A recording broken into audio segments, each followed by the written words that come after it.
juvenile hurdle division is a bit of a mess. The novice chase division. Mark Walsh decides, I ain't riding I Am Maximus, and Paul Townend decided to do the exact same thing. So Jody McGarvey gets a fantastic spin on the Irish Grand National winner. I look at the speed figures, and they blindingly point out that this is clearly the best horse in the race, and he's miles clear of everything else, and so you should back him. What did I do? Didn't back him. Of course not. Well, why would I back him when Mark has discarded him and so has Paul? Obviously, he's going to need further. Push, push, push. Very impressive. Great ride from Jody. Last opportunity for this horse to run in a novice, so good piece of placing from Willie Mullins. I didn't think Found at 50 lost a whole lot of in defeat here, because watching back his chasing debut, that's basically half a race. There was at least the last 2 fences were taken out at Down Royal, and there were a few more as well. So he didn't have the experience of coming down to the last at speed, steadying himself and getting over. And then he's had to do that in the Drinmore and has made that slight mistake, which I don't think cost him. I Am Maximus wasn't stopping. But I would rate Found at 50 very highly after this. And I Am Maximus is a lovely horse. Katie, what did you make of the race? Yeah, I thought it looked very good race to ride in. I don't think anyone would have picked to ride I Am Maximus. I think he's a bit of a character. He's a bit quirky, and he obviously has a bit of a streak in him. But he's also clearly very talented. It's a great bit of placing by Willie. He was taking a bit of a gamble, dropping him back down in trip to 2.5, but look, it paid off. They probably won't meet again now this season, because he's obviously not now a novice. But I thought I think he jumped the best he jumped. He jumped straight. He didn't jump off to his left like he has been, or he didn't run out, or he didn't try and run out. I think he backed off one down the back. I think it was the open ditch, and that was the kind of only little mistake he kind of made. And I thought maybe he was going to regress from there, but he didn't. Jody gave him a brilliant ride. He obviously suits a small field, keeping to the outside and keeping out of trouble. The race kind of suited him. I think everything went right on the day. I think there is more improvement to come from him, but how do you know what horse is going to turn up? That would be my only worry with him. Is will he do? Could he prove himself again, or is he just going to throw the towel in and decide not to do it? That would be my only kind of doubt in my mind about him. Yeah, I think that's a very good point to make. There's an obvious race for him. Yeah. It's the Grand National. But I don't think it would suit him. It'd have too many horses around him. Is it fair to say he's just a horrible bastard? I think he just thinks about things too much. I think small field suits him. The fences are giving someone to think about. Yeah. Cross country. There you go. Cross country. Oh dear. Like that's a 27 runner race, but when he wins the Irish Grand National. But there's a reason why so many people were raving about the ride Paul Townend gave him that day. It's because everyone knew how difficult a horse he is, and he just had to put him to sleep. It's one thing to do that at Ferryhouse. If he does go for the Grand National and Paul rides him, or Mark, whoever it is that happens to be on board, whoever is on board that day will earn their riding fee for sure. Mm-hmm. I think it's a big gamble to be running him in a race like that. I think too much could go wrong. He needs everything to go right, and he needs daylight. He's not going to get that. He was dropped in. He dropped himself in the Irish National, but he had to come around the outside. He's then going to have to probably do near 4.5 miles going right around the outside of Aintree. I'd be surprised if he could win a national with the way he's running. That's just my opinion. You'd have to be a hell of a horse to win a Grand National the way he runs. That's my opinion on it. That's a very, very fair point. Although Irish Grand National winners do have a very good record in the Grand National, but this fella has a unique way of doing things. 10-1 for the Irish Grand National. He is 25's best price for the Grand National, but again, he just comes with a health warning. George, would you have the positive view of Found at 50 that I have? I don't think there's anything wrong with being beaten by a 158 horse and just your second start of the fences. No, this is the race I think I probably have the clearest opinion of all of the races that happened over the weekend. Is if you said no one wanted to ride I Am Maximus, I think if you had watched the 3 mile 5 handicap earlier in the day, he's the only horse you'd have wanted to ride in this race because it was taking so much getting the ground. There's a Barry Connell horse in that 3.5 mile chase that was ridden out the back, cold as anything, switched off, ridden to get the trip. And he started cruising between 5 out and 3 out. By 2 out, he pulled up. Like this was taking some serious getting. And if we go through the first through fourth with what I think their ideal trips are, 3.5 mile, 3 mile to 2 mile 4, 2 mile 4 to 2 mile, 2 mile. It's gone in descending order. The horse that stayed best has won. Horse that stayed second best has finished second. It's just gone that way to me.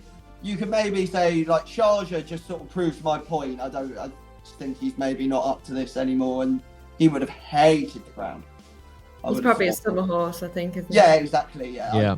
he? It just so happens that it fits my pattern, but I don't think it's really fair to include him. But let's be clear about it. Again, similar to Ampere Pass, I think he jumped too well, he travelled too well, and his jumping kept him in the race for a lot longer than he ought to have been in it. There are a few big leaps, like sort of 4 out, 3 out, that kept him in it. And he's just walked. In fact, that was when I was watching him turn in front on the bridle, going, Founder 50 outstays him here. And it took that much getting that Founder 50 outstayed him and then got outstayed by an Irish national winner. Yeah. I don't think you can take it seriously at all, the form.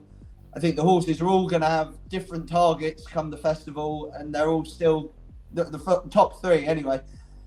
They're all contenders still for those targets. I think the hardest horse to place going forward is going to be I Am Maximus, like you were just saying. Like he's got a grade 1 under his belt. He's got 50 grand in the kitty. Like he doesn't really need another day for the season. Like he doesn't owe them anything. But Founder 50, and let's be clear about it, got plenty of races left to win this season. I think in particular, I heard someone talking about, let's be clear about it, dropping down in trip. I really don't think he needs to. I really don't think he could, but I don't think he needs to unless he was to run on ground like this again. Yeah, I think that really testing. That ground just kind of, looking at the results, anything with a bit of speed, that ground just blunted horses with a bit of speed. Yeah. Even I said the 3 mile 5 chase, that was uncomfortable viewing, and they didn't go quick. It was hard to watch. Like horses coming down to the last. I think when the Barry Connell horse pulled up at the last, 2 lads behind him went to jump it, and Jesus, they barely left the floor. Like there was even the horse that won was walking, like, and they did not go quick. Yeah, so Danny. I think you've got to look at every race on the Sunday through that lens. That's a really great point to make, and it's a very good point in terms of this race because Danny Mullins gave an exhibition, by the way, on the winner in that 3 mile 5 handicap. But it'd be very easy to look at, let's be clear about it, and just write him off now and go, oh, well, there you go, busted flush. Gavin, this is a Proform stat, shout out to Proform, which would now read, Gavin Cromwell over course and distance has a record of 2 wins from 40 runners. Now, I can't explain that to you. I don't know what that's open to interpretation, but I would not be giving up on Let's Be Clear About It. There's going to be more, and I know you're a massive Let's Be Clear About It fan. That was nearly the first thing you were saying. Yeah, if anything, I think he came out of it with even more credits. Do you know how difficult it is for a horse to jump like that out of ground like that? There very few horses can do it. Like if you just watched each of his jumps in isolation, you'd say the ground was good. But that's what made it such hard work for him. Every time he hit the ground, he's going faster than he took off. And then he's just getting more and more tired as he goes on. He's just taking it out of himself. I have just noticed I Am Maximus is by authorised as well, which sort of explains a lot. Yeah. His authorised. How many authorised have you been around, Katie, in various different stables like Gordon's? There's a few Gordons, and there were a lot like him, and they didn't really show much on the track. How difficult are they to deal with? Yeah, they're difficult. They're very fiery. We're about 50% authorised at Siswood. Jesus. I'm joking. Does Gary? Hold on a second, because like we have the joke on the Final Furlong podcast about the horse psychologist is around Gary Moore's again. Does Gary just actively go out of his way to find horses that are going to make his life difficult? Like, does he just look for psychos and goes, yeah, that'll be fun to train? In fairness to him, that probably gets them because Willie or Gordon or someone might have looked at them and gone, no, that's a lunatic. Do you know what I mean? That's how you get good horses when you're a smaller trainer. Everyone looked at Sarda Grucci and no one wanted him because he had a leg. Well, that bumper winner, anyway. that bumper winner on Saturday, there's an interesting backstory to him. Jalian Duderi, is that the name? Jalian Duderi. Willie Mullins had him. He was in Culsutton, and something either Willie went nah and got rid of him, or something broke down between the relationship. I don't know, but that horse was with Willie Mullins, and then went back to the sales, and Gordon paid an absolute fortune for him, and it looks right now like Gordon was right. So, yeah, funny one. We'll see how that all pans out. So keep the faith, very much so. Keep the faith. Let's be clear about it. Founder 50 is a really nice prospect going forward, and Am Maximus will be difficult to place. Briefly, Hermes Allen.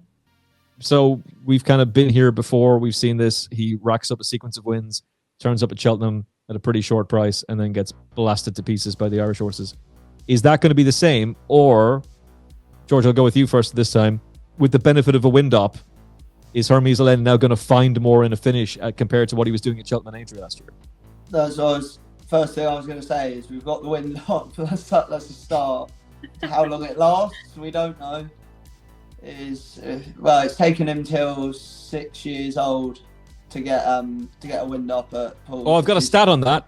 This is the oldest horse to receive a first-time wind-up in the history of Paul Nicholls' training career. Is it? There you go. I have no idea. I'm making that shit up, man. It's so... Every horse he trains gets a wind-up. You get a wind-up. You get a wind-up. But, it's got to be a positive. He was a little... Look, it was probably great fun to ride, but he just looked a little reckless to me. Like this. You actually can't see because the camera angle changes. I think it's 3 out. He lands on one. And you just don't see it because of the way the camera's changing. I think it's slightly from behind. It was focused on the other one who made a mistake. Yeah, he absolutely... Nickelback. Nickelback was down the back, though, that he landed on his. This was, I think, 3 out. Which, if anything, does make it a little more impressive. He made such a significant mistake so late on and got going again. He certainly wouldn't have done before the wind-up. I was really impressed by him. Said that Nickelback's blown the race to bits a little bit. It's just gone so quick down the back the last time that everything that might have challenged Hermes Allen have blown up before they even turned in. Which, if anything, it says something about Hermes Allen that he didn't crack. But it's sort of, you don't really get to see him in a battle with anything, see how he jumps under a bit more pressure. I'd like to see a horse take him on going down to last, see what he'd do if he's wrong. Because I'm not sure he'd be that clever. But it's great fun watching these big spectacular leaps until they have to get in short and they're on their head and they can't actually fiddle. So I'd like to see him do that, but I think it'd be unfair to be critical of him. He did everything you could have asked, really. Especially, I was more impressed Nickelback kept going as long as he did. He was only beating 6.5 lengths because he rooted one down the back. And you've got to be it was James Best riding him, wasn't it? I got what Bestie was trying to do. Like, you think if you can get them stretching down the back, you can sort of nick a race there from the front, but they've got to be a very good jumper to do it. So I think it tends to be, is it the 4th or the 5th? And there's one there where you end up short, and if you've got them on the forehand, winging fences down the back, it's really difficult for them to short, and you end up sort of coming up, stepping, landing on it. We've all tried to do it. We've all seen Denman win the Hennessy down there. Any jockey who tells you they haven't gone down the back at Newbury over the fences in front and tried to wing all of them down the back, thinking they're going to do a Denman, is a liar. I'll tell you they're a liar. I can tell you mine now. Vision Deschamps, he was called, and he routed the same fence. When you were jumping that fence, did you go, Denman? Yeah. I was thinking the same thing James Best was going, like, Oh, Jesus, at least I'll get a breather until the cross fence now. And it never worked. It never worked. Oh, Look, mine was rated 105, though. Yeah, just slightly lower, just an ever so slightly lower level. I could be completely wrong about Hermes Allen, and I hope I am, because Paul Nicholls won the Turners last year with a horse that most people were scoffing at and saying, yeah, he's not good enough. And this may very well be the next one in the exact same race to go and do it. I think he's a 155 horse. I think that's what he's going to be. That's what's in my head. I could be completely wrong about it, and I feel that when the Irish Novice Chasers come over, they'll tear him to pieces. But he'll win again.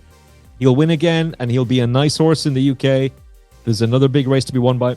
Might be another 2 races to be won with them before Cheltenham. I think when the Irish come over, it'll be a different story. Is he the next stage star or the next hitman? That's the question. Oh, jeez, if he's hitman, because he could be a hitman, couldn't he? Oh dear, that's actually a very good point. Race. Yeah, I hope not. It all depends if his wind surgery holds. He could be the next stage star. Well, it's a little bit like the Jamie Carragher line. No kid grows up wanting to be Gary Neville. No racehorse grows up wanting to be Hitman. Although it's okay. You'll have a nice career, son. But Cheltenham Festival hero, you will not be.